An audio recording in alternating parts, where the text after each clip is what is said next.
A essa hora você provavelmente já deve ter visto o debate que aconteceu entre o Elias Jabbour e o Pablo Marçal lá no Inteligência Limitada.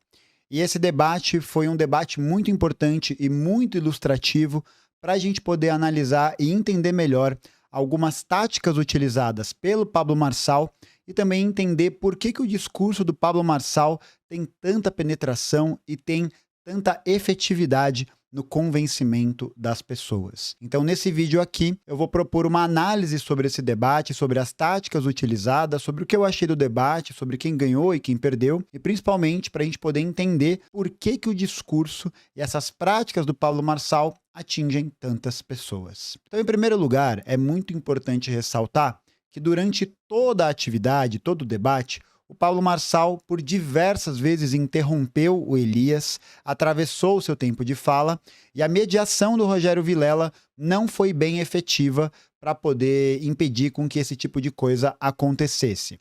Tudo bem, né? Faz parte um pouco do jogo também ali, de tentar fazer esse equilíbrio, mas o Vilela poderia ter atuado mais nesse sentido para promover uma condução do debate que pudesse trabalhar melhor algumas questões e algumas ideias. Em segundo lugar, é muito importante reforçar que a imaginação que se tinha sobre esse debate ser um Renata Barreto 2.0 não se concretizou.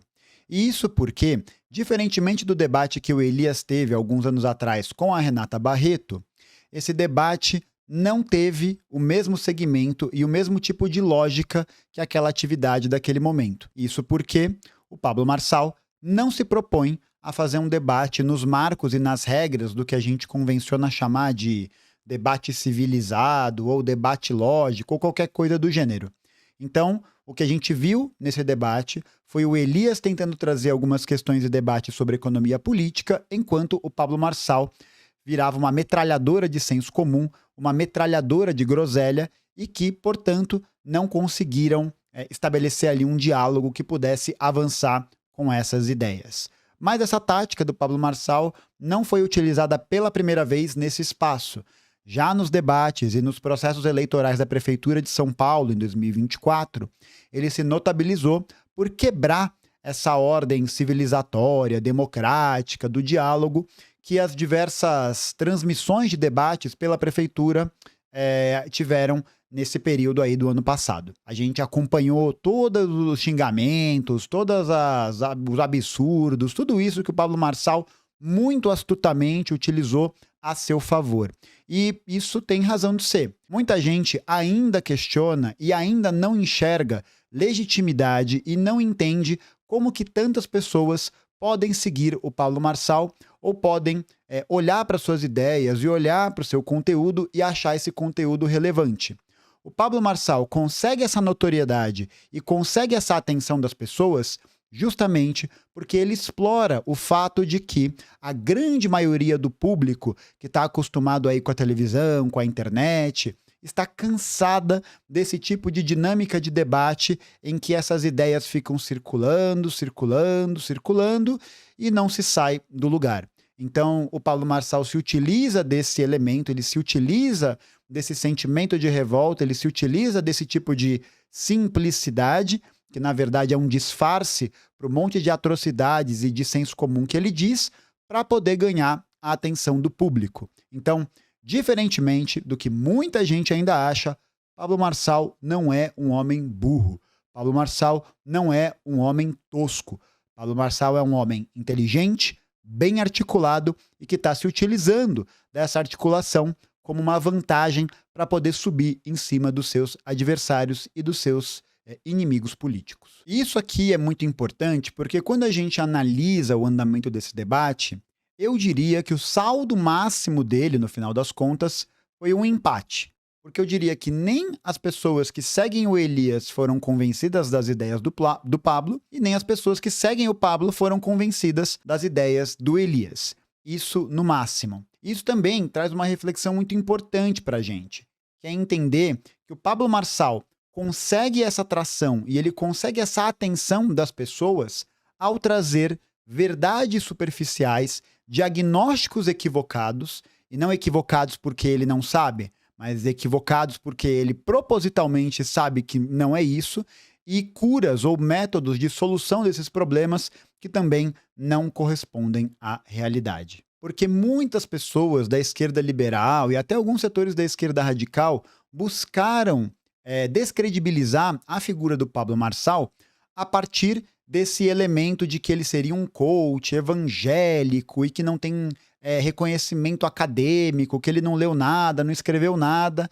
E esse é um erro fatal que a esquerda tem caído nos últimos tempos. Porque numa realidade histórica, numa realidade política, em que cada vez mais a gente tem uma dificuldade de acesso a essas informações, menos importa para o Pablo Marçal o que as pessoas vão achar dele. Menos importa o que esses setores vão dizer a respeito do seu comportamento e também a respeito daquilo que ele traz no conteúdo da fala dele. E isso ficou muito evidente, porque em diversos momentos em que o Pablo Marçal foi questionado nesse sentido pelo Elias, ele não só confirmou, como também reafirmou esse lugar, o que acabou deixando o Elias, a meu ver, num certo contrapé, já que o Pablo Marçal não tem vergonha de dizer quem é. Ele não tem vergonha da trajetória que ele realizou até aqui. E para ele, isso é uma vantagem muito, muito, muito poderosa. Porque é a partir dessa não vergonha, é a partir desse movimento de bater no peito e dobrar a aposta que ele acaba conseguindo cercear os seus adversários. Isso ficou muito evidente no processo eleitoral da prefeitura do ano passado, quando os adversários políticos dele, como Boulos, Ricardo Nunes e a Tabata Amaral, tentaram avançar contra a sua figura, trazendo elementos de dúvida sobre a sua índole, falando sobre os seus supostos golpes, sobre os seus supostos trambiques, colocando isso como elementos de diferenciação dessas candidaturas para o Pablo Marçal, o que não surtiu efeito, já que, dentro do processo eleitoral, o Pablo Marçal quase avançou para o segundo turno.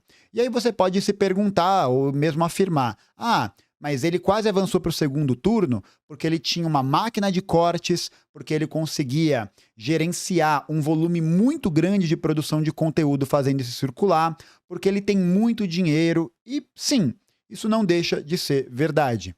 Todos esses elementos, todos esses processos dão uma vantagem tática para o Pablo Marçal. Mas será que é só isso que ajudaria a explicar essa ascensão meteórica? Por que será que tantas pessoas se veem convencidas pelas ideias do Pablo Marçal ao ponto de votarem nele como uma esperança de prefeito ou uma esperança de sujeito que traria uma solução para a vida delas? Então, quando a gente analisa a maior parte dos discursos da esquerda que tentam trazer uma resposta para essa explicação, a gente encontra respostas que são insuficientes e que são incompletas. Porque toda vez que alguém de esquerda diz que a galera que segue o Pablo Marçal é idiota, alienada, manipulada e qualquer coisa assim, não se está vendo a verdadeira dimensão do problema. Porque por mais que o Pablo Marçal venda essas soluções erradas, venda diagnósticos errados, ele ainda consegue, de alguma maneira, tocar no coração das pessoas e as pessoas se sentem encorajadas a seguir suas ideias, a seguir os seus pensamentos, a dar ouvidos ao que ele tem a dizer. Então, pensar a partir dessa perspectiva é algo fundamental para a gente poder entender o que significa não só o fenômeno Pablo Marçal, mas mesmo esse fenômeno coach, de autoajuda e tudo mais, que cresceu muito no Brasil nos últimos anos. E isso pode ser explicado principalmente porque a trajetória do Pablo Marçal é uma trajetória em que muitos brasileiros e brasileiras de origem trabalhadora vão se ver refletidos. Não porque eles aplicam, supostamente, o mesmo tipo de atividade que o Pablo Marçal aplicou desde a sua juventude, mas porque a história do Pablo Marçal é a história de alguém que chegou lá.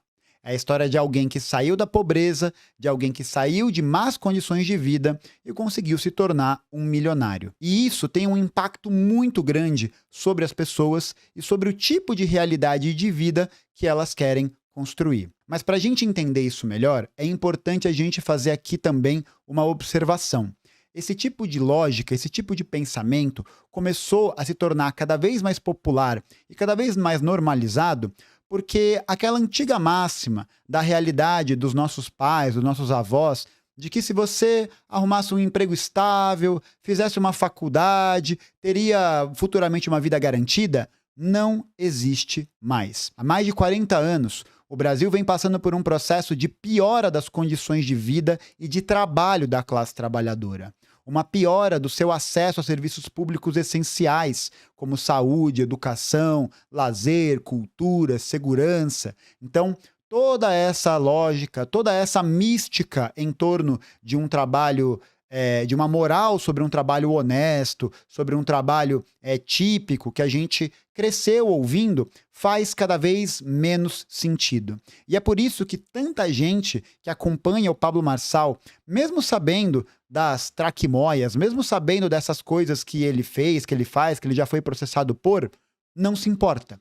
Não se importa porque numa realidade em que o mundo do trabalho é cada vez mais opressor, em que a realidade material é cada vez mais amedrontadora para a grande maioria das pessoas, pouco importa quais são os caminhos e quais são as possibilidades que fizeram com que o Pablo Marçal chegasse no lugar aonde ele chegou. Então, essa lógica da vitória, essa lógica do self-made man, essa lógica do homem empreendedor que conseguiu vencer todas as barreiras da vida, todos os inimigos, é uma história que produz um sentimento e um sentido de identificação muito grande com uma gigantesca parcela da população brasileira, que vem sendo jogada na marginalização do trabalho, em escala 6x1, em empresariamento de si mesmo, né, empreendedorismo de bolo de pote. Essa verdadeira realidade econômica de se vira nos 30 e que enxerga e que vê nos discursos e nas palestras e nas palavras do Pablo Marçal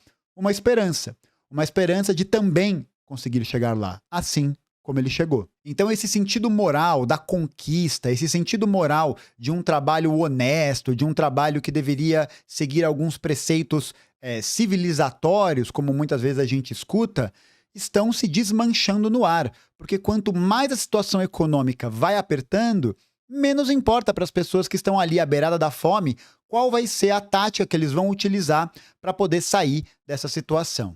E ainda, né, piorando nesse caso, a gente tem hoje, no advento das redes sociais, a verdadeira venda de um ideal de vida que se torna uma vitrine. Então, muitas pessoas vão acompanhar o perfil não só do Pablo Marçal, mas das Virgínias da vida, desses grandes influenciadores que vendem esses estilos de vida e que provocam nas pessoas um sentimento de incompletude.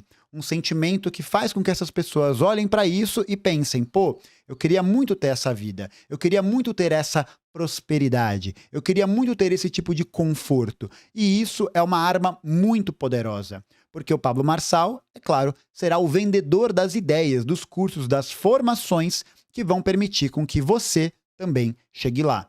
Ou vocês acham que a popularização, por exemplo, do Tigrinho e das bets no Brasil é só uma coincidência? Não é uma coincidência que o Brasil, hoje, tem um problema de saúde pública gravíssimo envolvendo plataformas de aposta.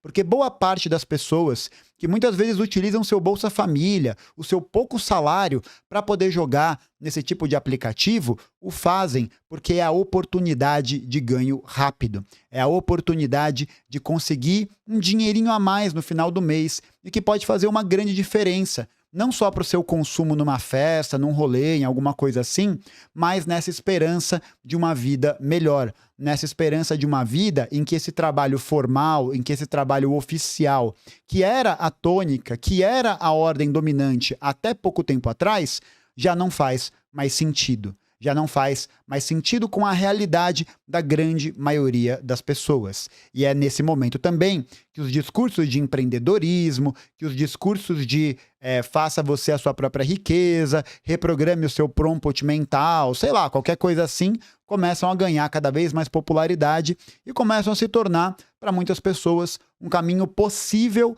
para poder construir a sua própria riqueza. Mas aqui vale lembrar, não é uma riqueza em níveis milionários e bilionários como o Pablo Marçal. Muitas vezes as pessoas que seguem essas ideias e que seguem esses princípios querem ter uma vida estável. Querem ter uma vida em que eles tenham uma casa, um carro, façam uma viagem de vez em quando. E aí, as ideias que o Pablo Marçal vende de empresariamento, de coach, etc., são ideias que vendem atalhos e que vendem, de alguma maneira, um caminho para se alcançar isso. E a gente sabe, né, ou pelo menos a gente pode imaginar que esses caminhos individuais são caminhos em que algumas pessoas podem até conseguir melhorar de vida.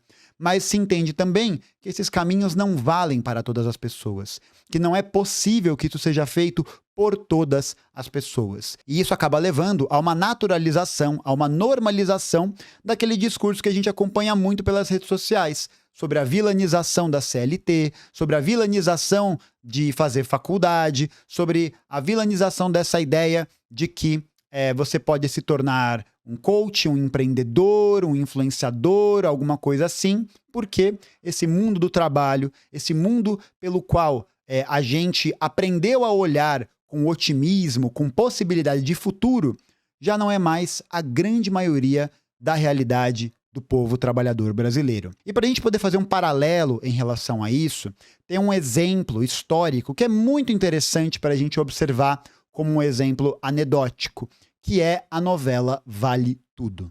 Para você que não sabe, a novela Vale Tudo teve 2 edições. A segunda, que terminou recentemente, e uma outra que aconteceu há mais ou menos 40 anos atrás. E há 40 anos atrás, na novela Vale Tudo, a Odete Roitman também era assassinada. Só que naquela época, a Odete Roitman, a vilã da novela, e aí para dar um contexto, né? Uma mulher bilionária, dona de empresa, e cujo personagem era especialista em pisar no pescoço dos outros. Ela era muito mal vista por toda a sociedade. Então, a personagem da Odete Roitman, há 40 anos atrás, era uma mulher odiada por todo mundo que via a novela. Então, quando ela foi assassinada, teve um sentimento de justiça feita. Houve um sentimento de que aquela desgraçada, aquela golpista, aquela vilã havia sido neutralizada da história. Agora, 40 anos depois, na Odete Roitman interpretada pela Deborah Bloch, que inclusive mandou muito bem, houve uma mudança de perspectiva. Uma mudança de perspectiva porque, diferentemente do que aconteceu há 40 anos atrás, agora a Odete Roitman não era mais a vilã, mas era a protagonista, a personagem admirada por boa parte dos telespectadores. Isso porque a Odete Roitman dessa edição é uma Odete Roitman que nasce em uma condição do capitalismo brasileiro muito diferente de 40 anos atrás.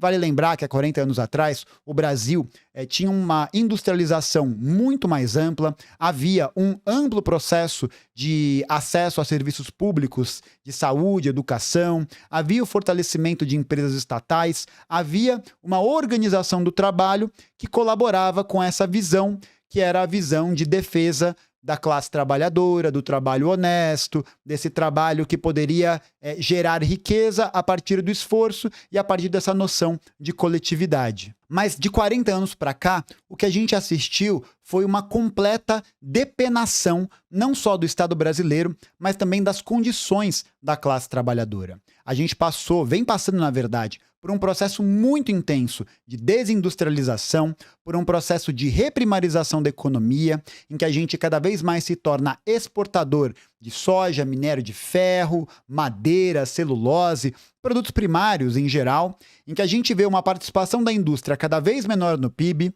uma diminuição do poder de compra do salário dos trabalhadores e também uma piora das condições de trabalho a partir de ataques realizados pelos capitalistas aos trabalhadores brasileiros, como a reforma trabalhista de 2017, a PEC do teto de gastos em 2016 e o arcabouço fiscal de 2023, a reforma da Previdência de 2019, a autonomia do Banco Central de 2019 e muitas outras medidas que foram medidas que acabaram aprofundando o lugar de dependência do capitalismo brasileiro. E nessa realidade, o que a gente observou também foi um grande crescimento da informalidade, foi um grande crescimento dos trabalhos sem segurança jurídica, uma realidade em que cada vez mais as pessoas estão tendo que se virar nos 30.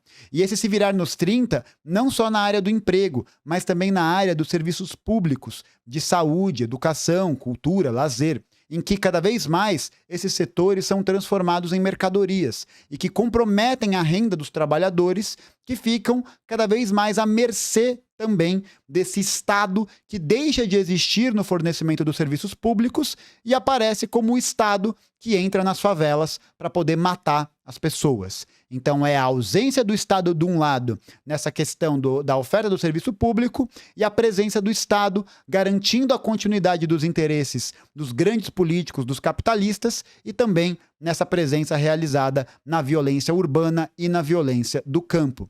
E esse terreno de desolação, esse terreno em que os trabalhadores se viram em condições cada vez piores de vida, é um terreno aberto e fértil para que uma releitura da personagem Odete Roitman pudesse ser realizado. Inclusive eu vou deixar essa matéria aqui, que foi do Splash Wall, que quando eu li eu achei muito interessante, porque mostra que a opinião dos brasileiros sobre Odete Roitman, de lá para cá, mudou. Hoje, a Odete Roitman é uma personagem que é vista como uma heroína porque ela não mede nenhum tipo de esforço e não tem nenhum tipo de vergonha, nenhum tipo de problema em pisar no pescoço dos outros, em conseguir vantagem, em conseguir fazer tudo o que for necessário para se tornar rico, para chegar lá. Por isso também que a gente viu um processo muito grande de proliferação desses discursos coaches e que, mais uma vez, vale lembrar, são discursos que principalmente têm a função de tocar o coração das pessoas. Eu já fui num evento de marketing digital uma vez, no ano passado, e foi realmente uma experiência muito interessante, porque isso permitiu com que eu desdobrasse a minha análise sobre essa ideia de que, quem segue coach ou guru de finanças, guru do marketing digital, etc., é tudo alienado, é tudo gente manipulada. Porque você percebe que a grande maioria das pessoas que está lá, eu diria que 99% das pessoas que estão lá, são trabalhadores e trabalhadoras de origem honesta. Trabalhadores e trabalhadoras que querem encontrar uma solução para os seus problemas e uma solução para as suas vidas. Uma solução para essa precariedade, uma solução para essa situação de barril que a classe trabalhadora vem passando já há muitos anos no Brasil.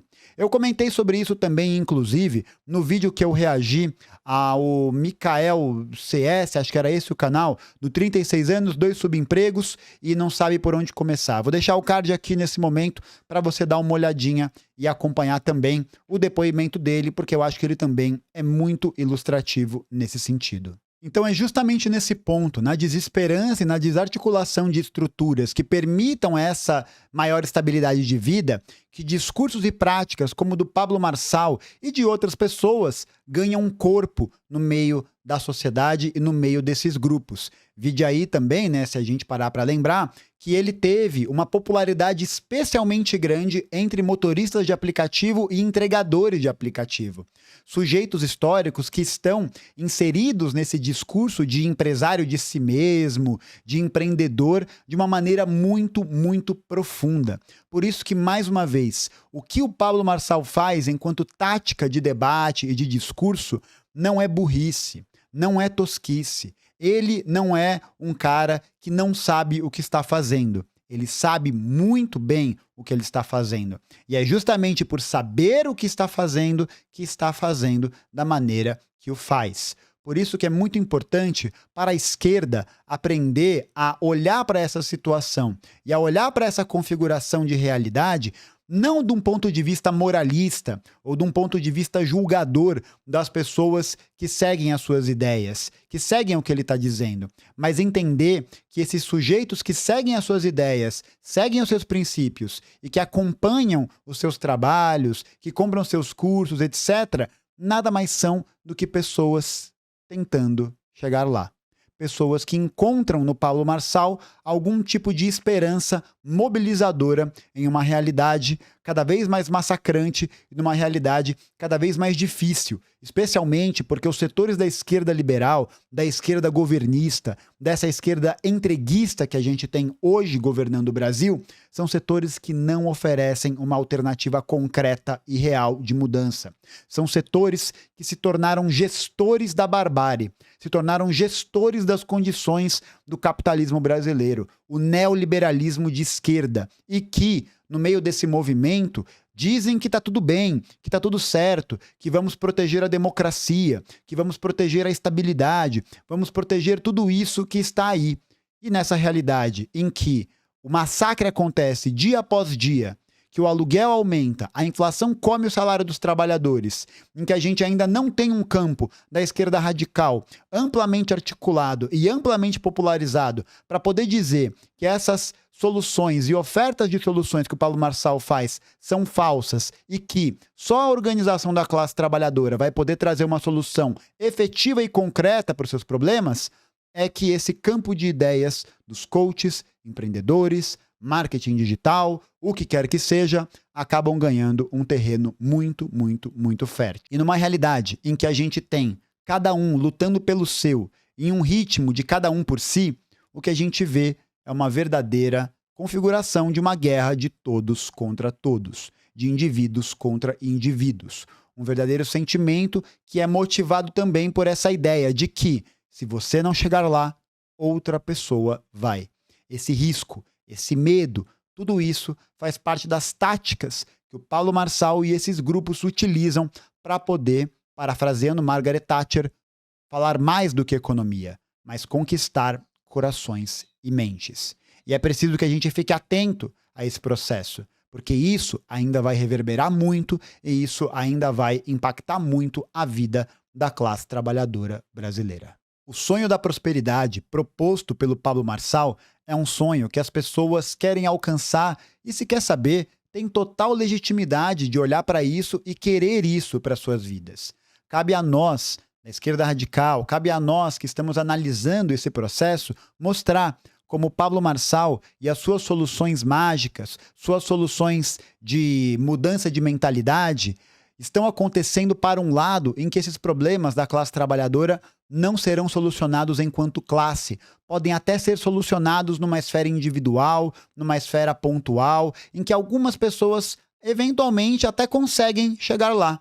Mas, no fringir dos ovos, no processo de ampliação da exploração capitalista, no processo do monopólio, como Lenin já nos mostrou no seu livro Imperialismo, e tudo isso, o que a gente vê é uma tendência a um aumento da precarização, a uma piora da vida da condição da classe trabalhadora, em que essa guerra de todos contra todos vai ser a tônica geral. E aí, quem vai sobreviver será sempre o mais forte. E é por isso que o discurso do Pablo Marçal tem tanta penetração nessas camadas cada vez mais empobrecidas pela realidade do mundo capitalista. Numa realidade em que defender a CLT de maneira abstrata, de maneira, imaginária, não serve. Em que a gente precisa ampliar os mecanismos que garantam bons empregos formais, que garantam estabilidade, mas para isso a gente vai precisar também atravessar um processo de investimento público, de crescimento da ordem do emprego formal, do crescimento de bons empregos,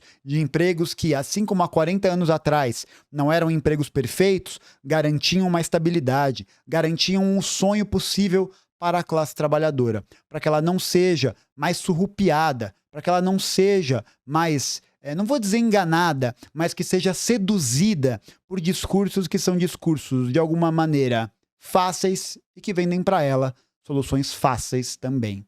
E a única pessoa que ganha com isso é aquele que vai te vender um curso sobre como reprogramar o seu DNA em nome da riqueza. Mas é isso, gente. Espero que vocês tenham gostado desse vídeo e eu quero saber o que vocês acham sobre esse tema. Comentem aqui embaixo, a opinião de vocês é muito importante. Eu já vinha pensando nessa análise já há muito tempo. Eu tenho um vídeo aqui no canal, inclusive, nos idos ali da eleição da prefeitura de 2024, em que eu falei antes de todo mundo que o Pablo Marçal sabia muito bem o que estava fazendo e que era um erro subestimá-lo e que era um erro a esquerda achar que ele era só um bocó, só um palhaço. E eu acho que, mais uma vez, esse ponto foi provado. Comenta aqui embaixo. Não se esquece de se inscrever no canal, de curtir esse vídeo se você curtiu e também de se tornar membro para acessar mais conteúdo exclusivo aqui, certo? Muito obrigado pela sua participação, muito obrigado pela sua audiência. Valeu, até a próxima.